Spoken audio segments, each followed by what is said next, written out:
Season 3, Episode 2 of the Outspoken Engineer podcast. We're going back to HVAC. Just to recap, in the last episode, we sat down with Jordan Dakin, who was the youngest winner of Dragon's Den. We touched on the school system, we touched on his childhood, and we touched on where he's doing in the future. This next guest on this show is someone that was a mentor of mine. He didn't know he was a mentor of mine, but someone that I looked at as the GOAT, OG in the plumbing world. The standards he set in plumbing is something which is a legacy which is being left on the table today, with some exciting news for the end of the year, which he'll talk about shortly. Right. I want to start by saying this guy, this gentleman, is the high standard setter. He's the reputation breaker, and he's the OG, as far as I'm concerned, in the heating world. He's taken every element of heating, the HVAC business, and he's made it 100 times better than the existing, breaking all boundaries. He is someone who's made fame and fortune as a byproduct of the great works and legacy he's left in this industry. In a world full of fake teachers, advice givers, and those who talk the talk but can't walk the walk, this guy has done both. He's the GOAT for plumbing and heating, and we should all learn a little from his legacy. He needs no fancy introduction, even though I've just given him one. He is Charlie Mullins from Pimlico Plumbers.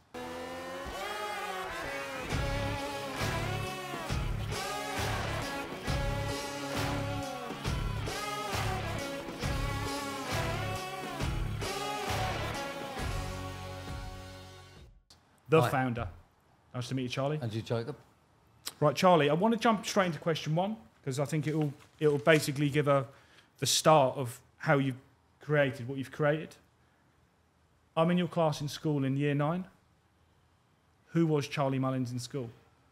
Yeah, nobody and nothing. You know, just always wanted to leave school, and left school at 15, no qualifications, just basic education, and I realised that was a big mistake. I should have left at 14 because I was always going to be a plumber. I was always going to be successful.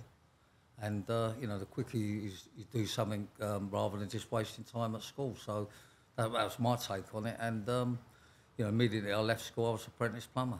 So were you big family, small family, brothers, sisters? Fairly big family, but very poor family. So, the reason of going into plumbing for me was the money side of it, because, I used to bunk off school and help like a local plumber. Okay. And, he had everything, cars, motorbike, great clothes, jewellery, everything. So was at that age, that was a positive influence in your life? Yeah, well, I started working with him when I was about 9 or 10. Wow, so, okay. The seeds were sown then, and, it was so impressive what I see, with motorbike, cars and jewellery and holidays and homes and money and, just everything. It looked like he had everything. What was the plumbing then, the trade?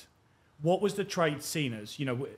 A bit like now, for example, to be a young kid to look at being a plumber, so, there's probably going to be a brush of, really, you want to be a plumber? Well, back then, was it similar, or was it? Well, it was worse then, because they look, if you had like a skilled job or manual job, and not a sort of didn't go to university, they looked at you as if you was an idiot, and oh yeah, that's all I can do is plumbing. That. Right. Okay. Anyone with art, I think I was too clever to go to university, if I'm being honest, because I'm with you. Yeah, I'm with you. You're going to earn more money as a tradesman, and so you was looked down on them. But as you know, it's become very fashionable now to be a tradesman, and if you want to be a millionaire, just be a tradesman, apprenticeship. Gotcha. You know what I mean? Or another company. It ain't complicated. The shortage is massive now, more so than ever. Yeah, for sure. And it's. So at school, did you have brothers or sisters which were good in school? Like, were you the hands-on child? As in, Charlie's great with his hands. Were you making things when you were little? Well, I wasn't that academic, so I wouldn't say I was that clever with my hands. Again, I'm going to go back to saying that the inspiration come from working with this guy Bill Ellis, and it was just all the material things that he had and the lifestyle he had. I just thought to myself, wow. And he said to me then, if you do an apprenticeship in plumbing, you'll never be out of work and you'll earn loads of money. Gotcha. So it's more or less the message. I'm passing on the same message now, but it's easier now than what it was then. I agree. And, I get you. There's a massive shortage of skilled labour. Was there a lot of good plumbers then? There was definitely good plumbers, but the industry had a bad sort of name to it. Plumber turn up late. For sure. Not turn out arse hanging out of his trousers, no uniform, rusty van, not transparent. All them things. So was a bad stigma about it, and I think, well, not I don't think, I know Pimlico Plumbers undoubtedly changed the image of the stereotype plumber at the time. Yeah. Gotcha. So and that was my aim anyhow. So you having that influence, I completely get that. So you automatically have this in the back of your mind that, well, I'm not too intellect. I'm not too much of an educational kid. I'm going to do this anyway.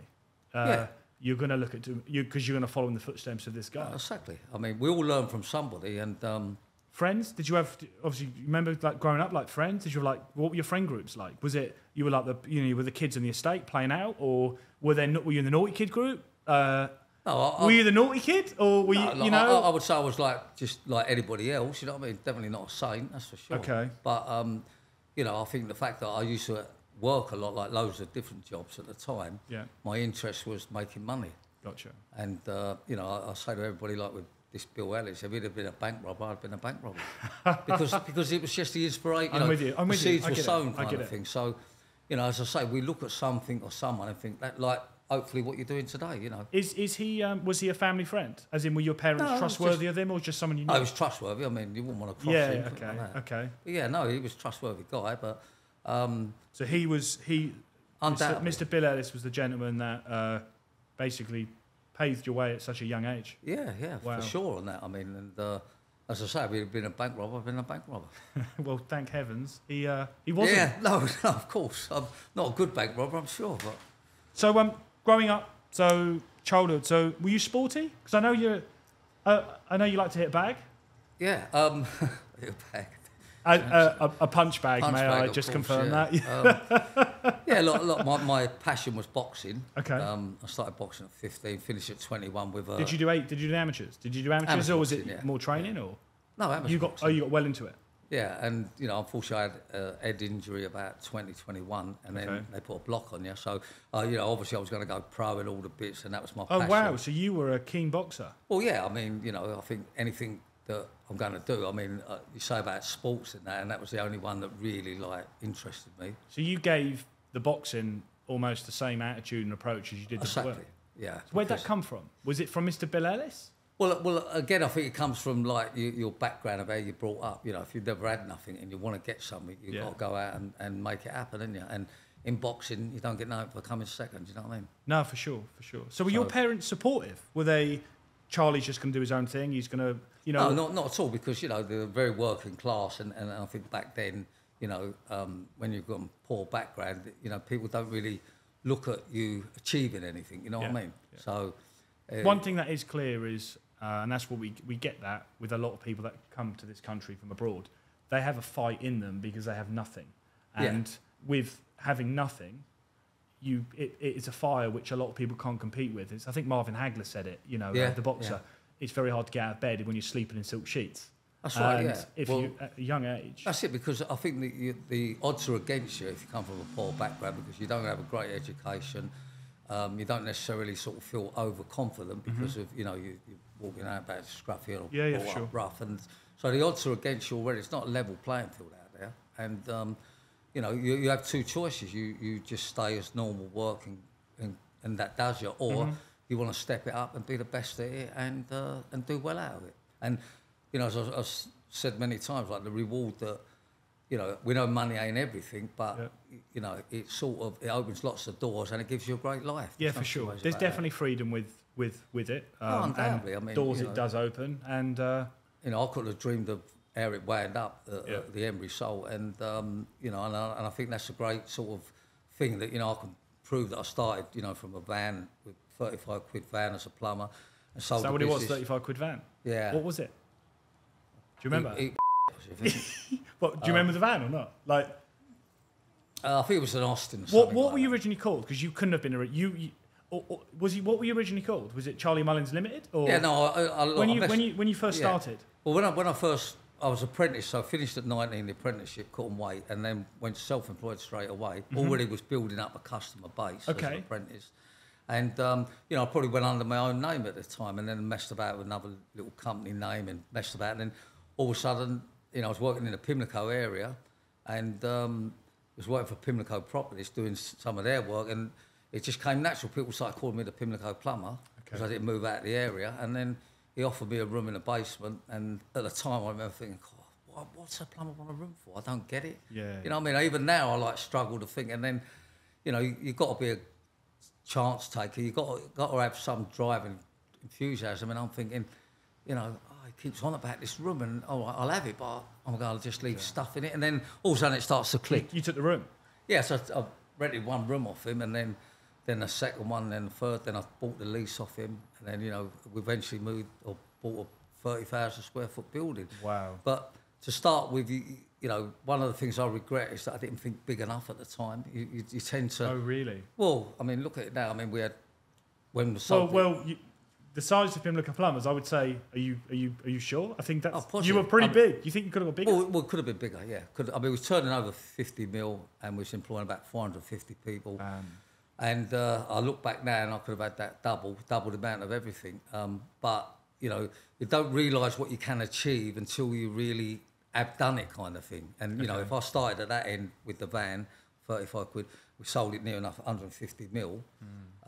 You know, it start to finish, and so it proves that... So years 5 to 10, Charlie, so when it was on your own, you got the room in the basement, you didn't think Pimlico was going to be as big? No, were you shouting that as in, I'm going to be the biggest plumbing firm in London? No, because again, at that time, you're a lot younger, and you haven't got the knowledge and experience in business, and you don't really know what's out there. But, you know, just to get an office, and then you start building up your staff, 5, 10, then you think, well, I'm going to get to 20 people. Who did you have around you? Because I've got mentors, people that have, if there's that old book, I don't know if you've ever read it, The Richest Man in Babylon, about taking advice from the right people. And that's one thing being in the trade. People that have businesses, they want to give you advice. And it's usually a case of someone that's a one-man band giving you advice on a customer. Yeah, of course. And you sort of think, come on, really?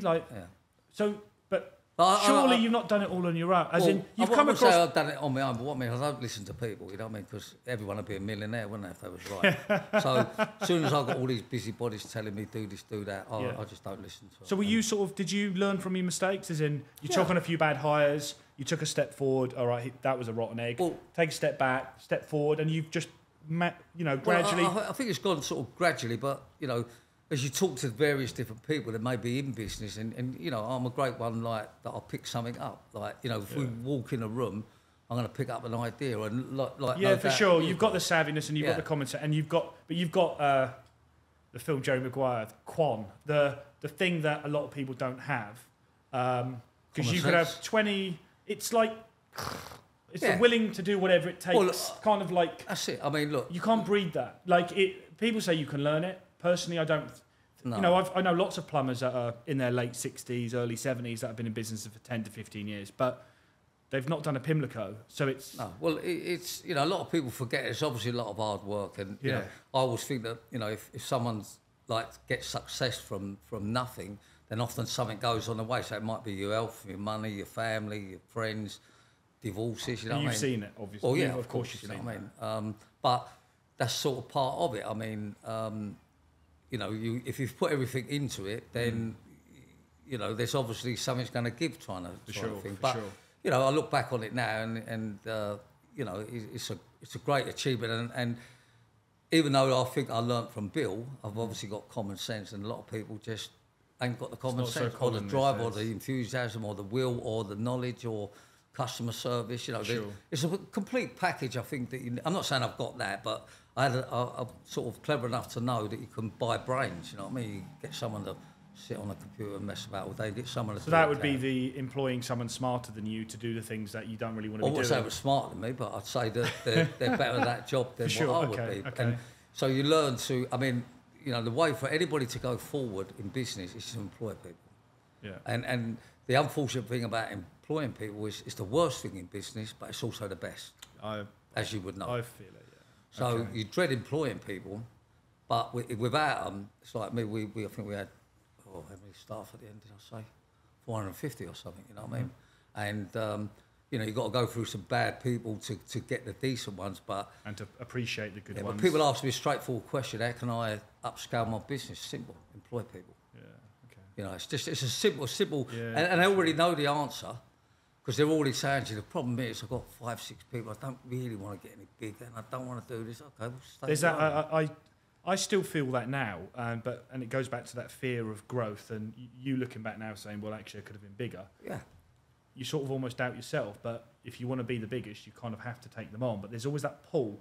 You know, of course. I mean, sometimes it works out. You know, I come across people that they employ loads of people because they've got all this work, but it's still short-term thinking. They end up having to release them because they've lost the work. That's right. It's kind of the it's like a balance getting it right. But people will always pay for quality, so we offer the quality service, right. And people will always pay for quality. Did you, with your engineers, because we found now obviously we're air conditioning, which isn't a million miles from plumbing.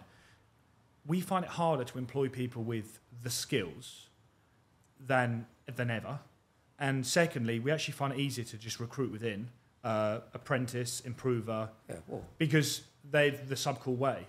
Did you have that kind of program at Pimlico? Yeah, of course. I mean, you did? It's like common sense. I mean, we was big on apprentices. I think we had, like 1,500 went through our time. Wow. And over the years, you had 1,500 apprentices. All the time. And that's great because you've got tradesmen that are properly trained, and also they often continue with you, or if they move on we would only ever take anyone on that had done an apprenticeship. We didn't take on all these. So someone that's been so you wouldn't have taken someone on that just, I don't know, might have done semi-professional football or might. No, I'm talking about as a tradesman. Okay. They would have had to done an apprenticeship. I see. But obviously, office-wise, they would have had to have, So either. Joe, into the office, would you take people on that have had experience in plumbing companies, or actually you could mould them your own way? Well, it don't matter. I mean, because your culture, looking through the videos online that you have got, your culture was. Yeah, well, we had we had a system that worked, so it worked, and it's nothing complicated. I mean, take the job, send the plumber, take the money. Right. Okay. I mean, it ain't complicated. You know what I mean? The problem with business is a lot of people complicate it. Yeah. And we just kept it simple, but we was like a quality service, and I say it's as simple as that. You take the job, you make sure the plumber clean does engineer, it. clean van, Right. good job, and then they pay. And your business is as good as whoever you employ, and that takes a lot. I mean, you're always going to get wrong. You're saying it because you're saying it from experience, and it comes across very easy, but it's actually very tricky. Of course it is. Because sometimes the good engineers that might have the skills turn out to have the worst customer service, and that's something that. Well, no, it's the older generation. It's crazy. Course, but it's an all-round package. I mean, Did you character profile? Like, did you have a very good skilled engineer, which might have been a bit of a grumpy git? Would you know your engineers enough to not put them in a certain place? Or, yeah, of course. Oh, you did. Even though you were that big, you still knew everyone. Yeah, I mean, wow. All their plumbers and engineers was all graded.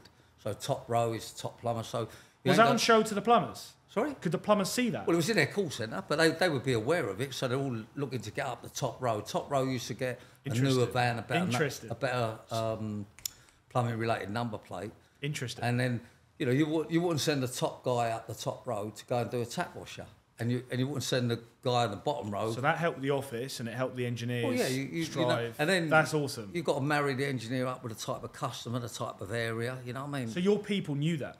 Of course, yeah. Wow. Well, okay. you're working with people, so you very quickly know who's the best, and the ones that get in the callbacks go down the bottom, and then you welcome out the door, kind of thing. In short term, you're doing it like a buy. Yeah, but that's quite technical in a non-technical, simple way, because it's quite consistent to see the same companies making their mistakes. Sending the dirtiest engineer into a lovely apartment.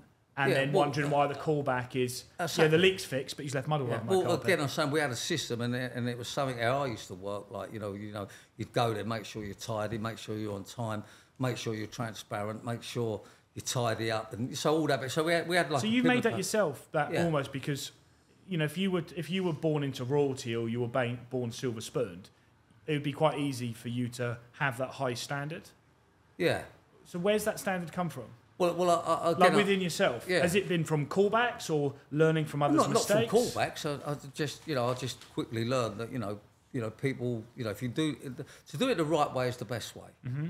And plumbing had a bad sort of name about it. And what I just done a big list of all the things that people was moaning and groaning. When I was an apprentice, you used to go to a job with the plumber, and you're going, plumber didn't turn up, he left a mess, he ain't been back, he's broke his arm, van ain't working, all the normal. And so, yeah, for sure. And then they say he was scruffy, and then we used to turn up one time. So we just done the opposite. And it's not that we done anything that great. It's just that the rest was that bad. Wow. Okay. And like you know, if you turn up at 8 o'clock, like you're already a winner. Yeah. You turn up at 10 to 8, you know, you're like wonderful. And Yeah, if for you, sure. you do all it, it's just a case of doing it the right way. Where I think a lot of people think, you know, that you've got to duck and dive and nick extra quid and don't be transparent. And by being, you know, they want to trust you. The customer wants to trust you in the house and feel comfortable with you. And you know, that's the service we run. So when I used to interview plumbers or engineers or anybody, if I didn't feel comfortable with them, then they ain't getting a job. So did you feel comfortable as in they were likable? Or was it just you just had that intuition? Well, I mean, you could tell... Because if you spoke to a recruiter, oh, you know... clueless, aren't they? Yeah. But what recruiters have got, which, you know, less hands-on for us maybe, is they know they might not be that good in an interview, but they might actually be a very good plumber. Or would you disregard that statement and say, well, actually, if I had a good feeling well, about I've never said that to an interviewer guy. Like, if they took someone on, what I used to say to them is, look at our top row, you know they are. That's the people we want.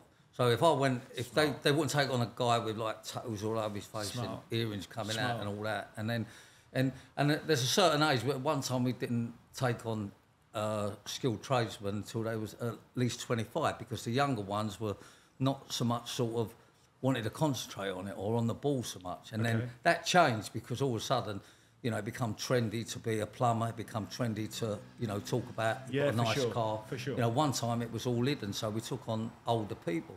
And talking about matching them up with the job, you know, you wouldn't say if we had Eaton Square and you had, you know, lady this and Lord that, you wouldn't send like a 23-year-old kind of thing. She wants the oldest plumber you've got. You with me? So you go for that angle, the more mature one. And then, you know, if you've got this young girl that's buzzing about, you know, she's more inclined to want a younger person and get on with it. Don't want to be talking about the garden. So your business understood every engineer. Did you work in teams? Like, did you have a team that looked after a certain amount of engineers? Oh, yeah. Well, we had a department for everything. Everything was in-house. You talk about recruitment, of course it's in-house, you know what I mean? And then... I suppose when you're that big, you can have your own in-house recruitment. Well, you can, but you are right. But what I'm trying to say is, you know, I started off and I'd be interviewing people, and then, you know, eventually you get a recruitment team that do it, and most of the time they got it right. But, you know, we got to the stage that, you know, we didn't put up with people if they weren't right. You know what I mean? You had enough work and you had enough engineers. Well, you know, in other words, so like, you know yourself, the bad tradesman gives you bad reputation. Correct. And you're the loser in the end. So, you know, you eventually learn with it that if a guy like, you know, first of all, we was quite fussy. We used to interview. So most of the wasted timers didn't even get an interview, you know what I mean? But there were certain questions we'd ask them, or if they walked in, they didn't look right, that's it, done. Just fill a form and leave it. How would you use that application now? Because things have changed now, where there are less good tradesmen. Yeah. Would you change your recruiting model? Not so, no. Because we have it, and it's so frustrating. I could have 10 applicants. Half of them have had loads of job offers already, and half of them aren't even that good. So you're kind of picking the cannon fodder and thinking... You do get into that situation, but you know yourself, if you're the best company and you're paying the best money, you're going to get the best engineers. It's all about, you know, like, I say it's all about money. You know, some of our engineers were earning like 200 grand a year. Damn. With like Saturdays, Sundays, overtime, and all the qualifications. The way you ran the business, you allowed those that wanted to work very hard... Of course. To be able to work very hard. You know, there was a lot of incentives that we'd give people. You know what I mean? I said to you, grading and better, a newer van, a better number plate. Yeah, for sure. The better the job. You know what I mean? I mean, you know, if you've got a bottom plumber, you'd send him like travelling halfway around London. If you've got a good plumber, you keep him local, like in Eaton Square kind of thing or something. Yeah. Gotcha. So there's advantages of getting it right, and you know, I have to say the bottom row, when things get, you know, if you quieten down a bit, then you know, if they're good enough to stay, we'd keep them. But there's that line, right? Yeah, but once you're in the bottom row, like you're on your way, like you know, someone's going to go kind of thing. Because as soon as we get 2 or 3 more in that are decent, then you get rid of the rubbish. So with that in mind, and sort of you saying that, was there a time where you dropped your standards? And what I mean by that, maybe dropped your standards because you had people around you which weren't working to the way you worked. Yeah, and you've obviously, and this is something that people don't see, but you've had years of frustration and learning. Yeah, of course. I mean, because it creates something in you which is almost a pain. That's right. Yeah. I mean, I think I wouldn't say we dropped our standards, but we allowed things to go on too long. Okay, good way of saying that. Yeah. You know, as I say, now I know that, you know, once, you know, do you know? Actually, I think you might get this question right. Do you know the best time to get rid of somebody? The answer's probably straight away, or the second you thought about it. There you go. Yeah. You've read my book. Yeah. But anyhow, so once you learn that, you know, the best time to get rid of somebody is when you start thinking about it, because you give them a chance. And do you not work from I'm 3 strikes and you're out? Just because sometimes black and white, I'm black and white, but sometimes there is a grey area where there's other factors. Look, you know, you don't just get rid of someone because they turn up late once, but if there's a pattern and everyone's talking about it, as soon as you start talking about, oh, keep an eye on so-and-so, he's got scruffy, he's not turning up on time, he ain't cleaning his van, he's getting callbacks, then the alarm bells are ringing. Yeah. So I'm just trying to say is that where you try and keep people on because, you know, they've gone through a difficult time or whatever, and some people do pull through it, but what we know is that, you know, the odds are 8 out of 10 won't turn it round. You know what I mean? Okay. And so because people have said to me, but you've got to give people a chance. Of course you give them a chance, but, you know, if... There's a few chances and then there's that line. Well, that's it. It's like if you're saying to someone, the van's dirty and that, or you've had a crash last week, you know, and you've got to pay for it and be a bit more careful, and then it does the same thing 2 more times or whatever, you get rid of them. But it's normally a pattern that forms when they're not what you want. You know what I mean? Gotcha. So... And you're employing them as skilled trades, unfortunately. The emotional side, you kind of have to limit yourself anyway. Well, look, we've all got families and people to feed, but at the end of the day, you know, if you're running a business and you want to be successful, I don't think you've got to necessarily be ruthless, you just got to be honest. And, you know, when I first was employing people, I was like, if there was no good, say, on the phones, answering the phone, I'd put them in accounts. And then no good there, I'd put them in recruitment. Then I learned square pegs, round holes, don't do it. So now... if that's the job they've come for, if it, you know, you move people around because you're a human being, and you is that because that's how did you picture that? Square pegs, round holes don't work, and sometimes that is a result of maybe liking the person more than. Well, is that because they're likable or they were? It could well be. It could be like they're that's a an decent easy person. mistake. I see that all the time with people, like businesses where. They're not fitting in a certain role, but they think they can put them somewhere else. Well, and you're actually almost moving the problem, but they like them because they're not a bad guy or a bad girl. Yeah, I mean, but that's exactly right. And I'm just saying, I learned that, you know, if you want someone to work in accounts, you need to have someone that's an accountant or, you know, that type of thing. And, I sort of picked up on that one, you know, square pegs and round holes. What was that? Was that, for you to label that as square pegs, round holes, is that something from... years down the line, or is that something that you've learnt from others, or is it just your experience? Well, that would have been my own experience. I mean, when you run plumbing business 41 years, you see everything, and you know every excuse, and you know you can read it like a book kind of thing. What's going to happen, and then when you've got the people that are right, and someone that like if you've got 100 people that are right, and you've got 10, the 10 that are bad stick out. It's like a football player, you know what I mean? Yeah. If he's not that level, it's you like. You play chess. I'm not a chess player, but they say it with chess, with business, and I've recently got into football. Like I was never a big football fan, but I'm now a Liverpool fan, right? And I went to Anfield last weekend, and you're watching the team, and it's almost like the business. The player is underperforming, and you can see him affecting the rest of the team, and it's like, of course, why would you put Mo Salah in defence? He played terribly last week. There you go. I mean, you wouldn't put him in defence, so why? Try and put him in defence because he was good a year ago. That's what I'm saying. But it's simple for me to say it now because of the knowledge that I've picked up. But you know, it's like when I learned that one, when to get rid of someone when you first. So that's a Charlie thing. That's not because you'd have had a really good team of trusted people that you had by your side. Yeah. You would obviously listen to them, etc. But you've obviously come to that conclusion that. I've thought about it. That's it. Well, what I'm trying to say is, you can't let things drag on, especially probably in any business. You've got to cut it short, and nobody likes getting rid of people. You know what I mean? Nobody likes that, and I used to be at that time the one to okay, look, time's up, it ain't working out, and it ain't comfortable.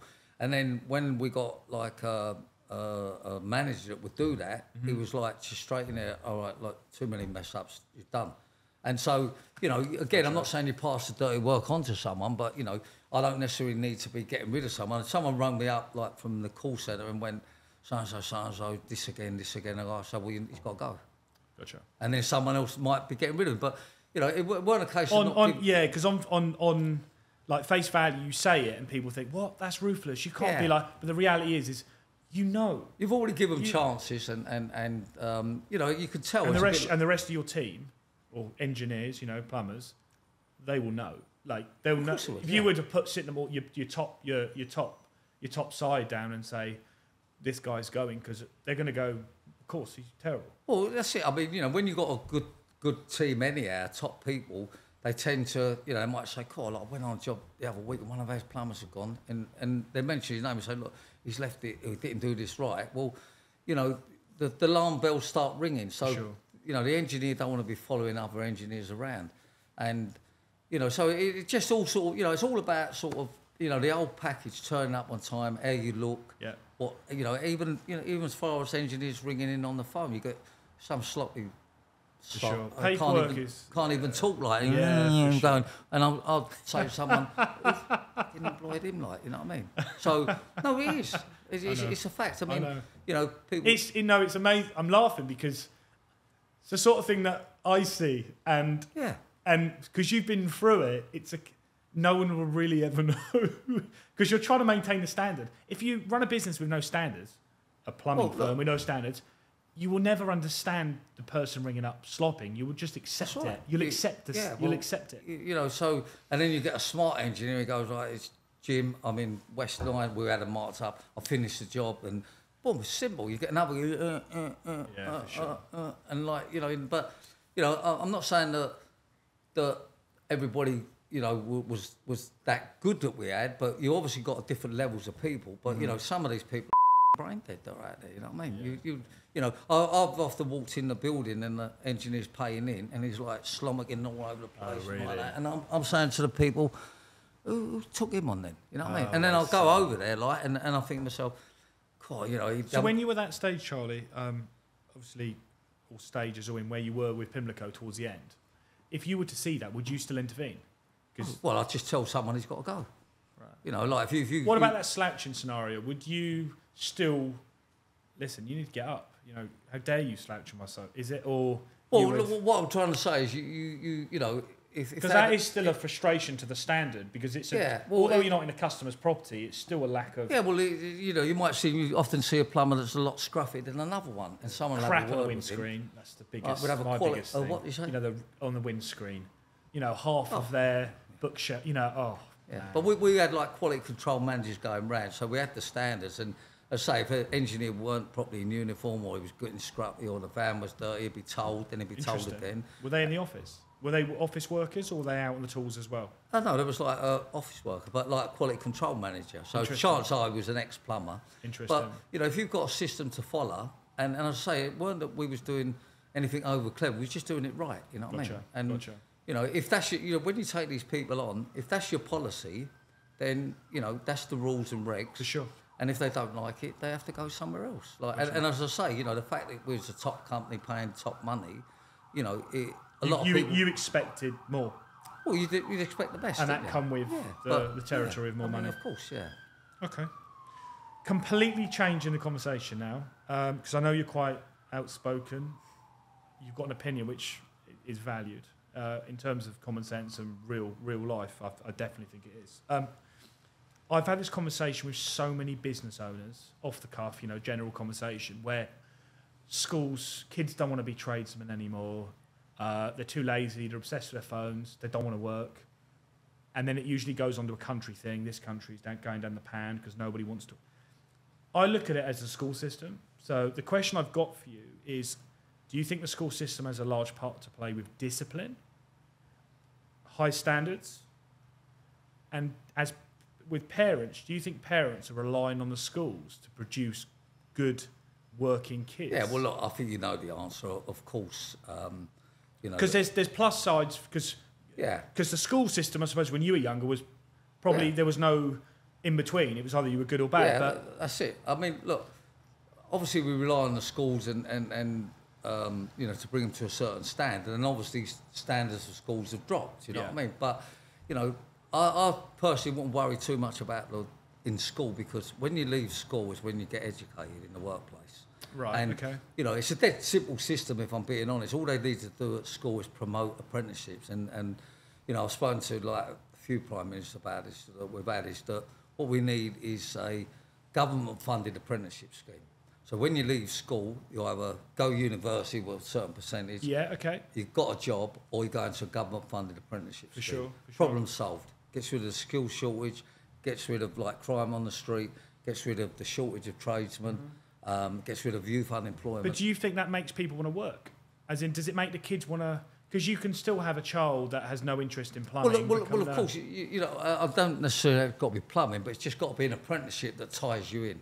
Okay. So when you're tied in on a contract kind of thing on that, it just makes... It's like me, you know, I've done a 4-year apprenticeship and I wanted to leave 1,000 times and I couldn't, and they probably wanted to get rid of me 1,000 times. Okay. And I'm just saying it's more of a commitment, and of course you've got to give incentives. So you know, apprenticeship pay needs to double. Yeah. And what the government needs to do, instead of giving them like job benefit money, make it a job allowance. Give it to the employer, who will then match that money. What they're going to do, sitting at home watching a 2-bob show. I mean, it's a simple system. Smart. I mean, I'm saying is that I know this is to children that don't want to work. But what about in terms of, because the phones are a bit of a challenge with kids these days, as in there's a lot of phone usage which I don't think is doing kids a lot of good.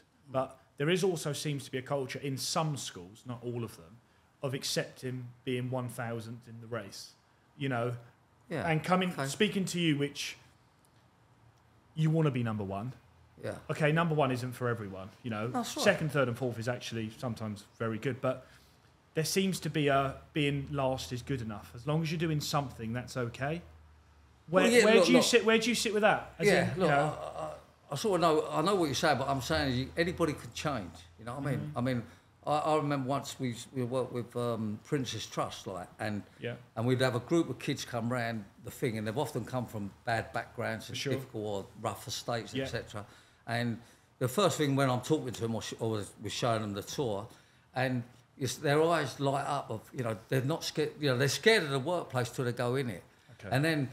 When they go in it and they see people are happy and you've got a canteen and you know, and you're making money. Yeah, for sure.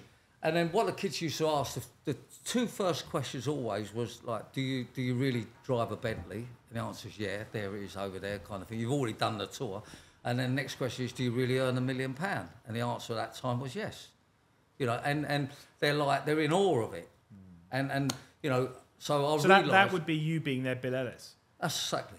So I realised that, you know, that if that's the way to encourage people, you know, you get some other people go, oh, flash bastard, got this, got that. You know, I'm not interested in that, you know. For sure. But you've got more people who say, I mean, the amount of kids you just can't go, that would be my dream car. I say, well, it's not beyond you because we probably don't come from a dissimilar background. Yeah. And I'm not going to use that if I can do it, anyone can do it. But what I'm trying to say is that, you know, there's an opportunity, and the best opportunity is an apprenticeship. Okay. Sorry, I'm not lecturing you, I'm just... No, I agree. Yeah. I agree with that.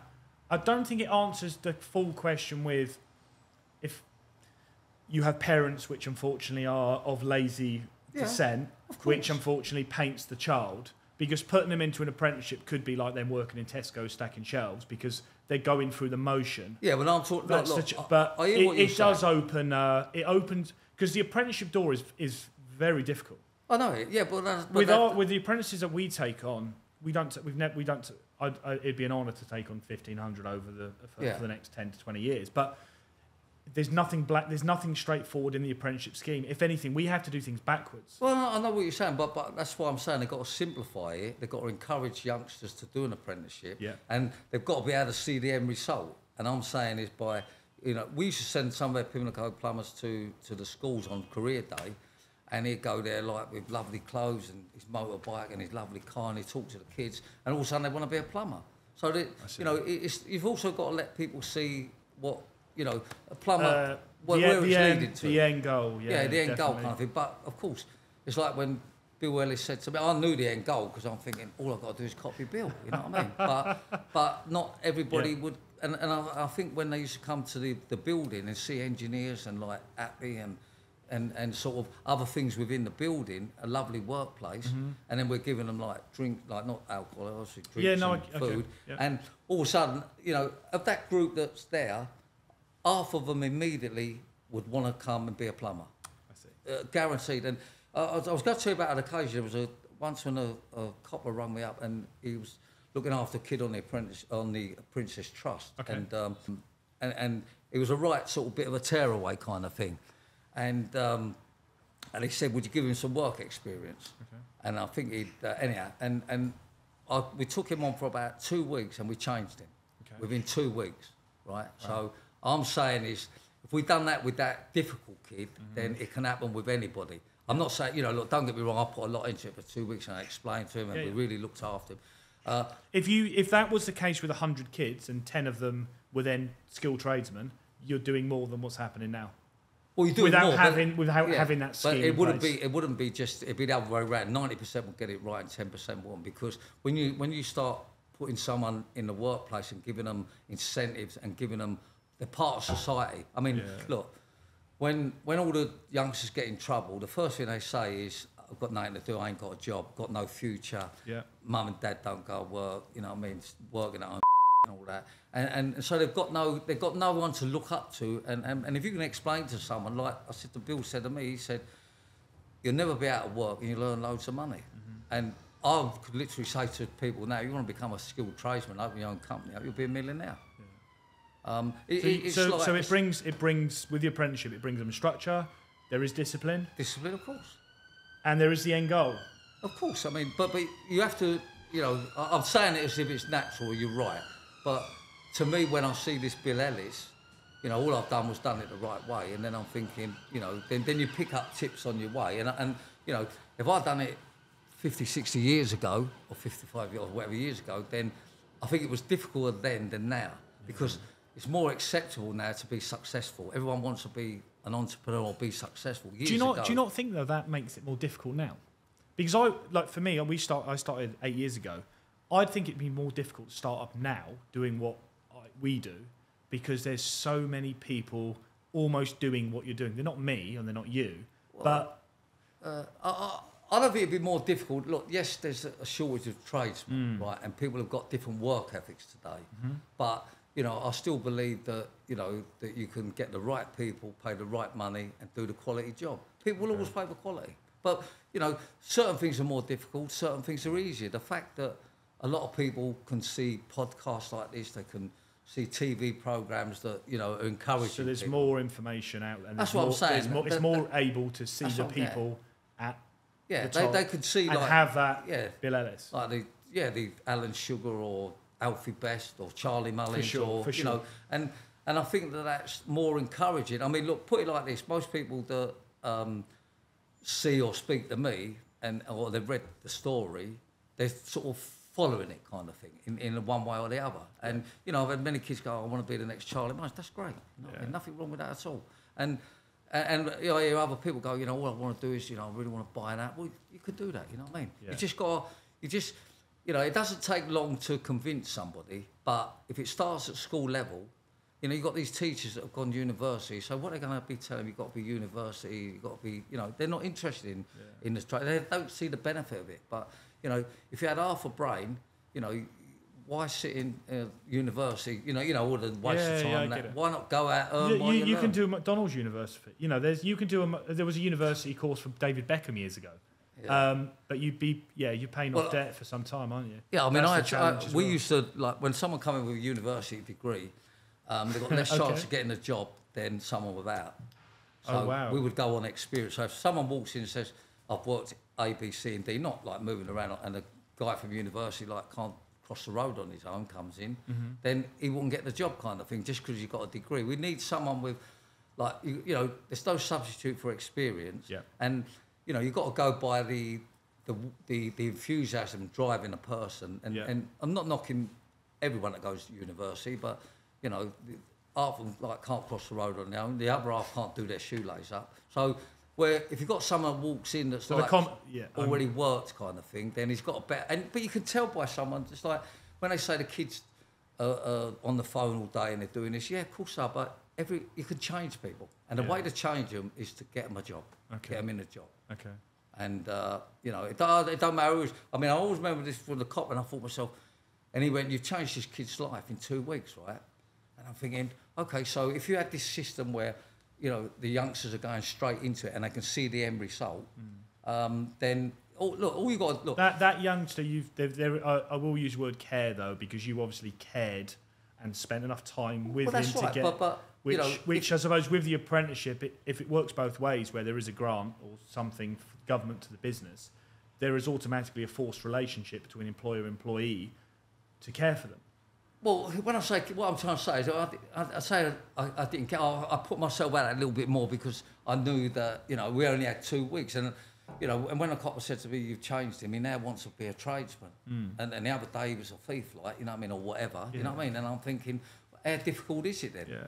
And I'm saying, I think if they come on, I mean, you know, when youngsters used to do the tour of us and they see the business buzzing and people are happy and all these loads of things that drive people on. And, you know, years ago I used to think, oh, you know, am I right in saying that the reason that I wanted to be successful is to get money and be like a Bill Ellis? And now I realise nothing wrong with that, you know what I mean? There's nothing wrong with that. There's nothing wrong with wanting to have a good car or better your life or wear nice clothes or you know, and that's all you've got to do is just convince people that that's the way forward. But Charlie, you've got these nice things, but you like these nice things, but did you do it for the nice things? Because you don't, like, some people short-term think and they do things for money. That's it, and then they're not around for very long, because it's almost a byproduct of being the best plumbing business in the UK. It wasn't all about money, but what I'm trying to say is, you know, like Michael Caine, I've been rich and I've been poor, and I know which one I prefer. Yeah.